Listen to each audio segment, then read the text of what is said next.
কেমনটা লাগে কর।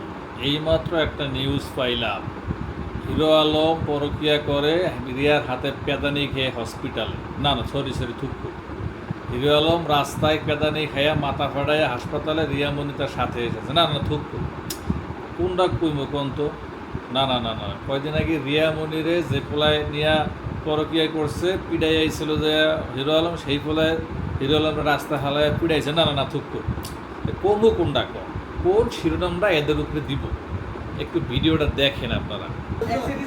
পরে হইব এটা। আচ্ছা, ছোট্ট একটা ক্লিপ দেখাইলাম। এখন আমার প্রশ্ন হইলো, ওরা ট্রেন্ডিংয়ে থাকার জন্য যে এক সময় একটা কাজ করে, এটা তো সত্য নাকি?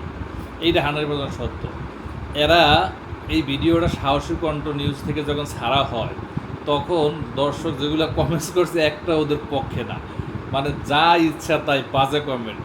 তা এখন বিষয় হলো, মানুষ আহত হইতে পারে, ব্যথা পাইতে পারে, স্বাভাবিক, এটা তো অস্বাভাবিক কিছু না, গাড়ি অ্যাক্সিডেন্ট হইতে পারে, কিন্তু অরিজিনালি হিরো আলমের কী হয়েছে এই বিষয়টা আমরা এখনও অবগত হতে পারি নাই। তবে খুব সহজেই অবগত হওয়া যাবে যে আসলে কি হয়েছিল, আর কেনই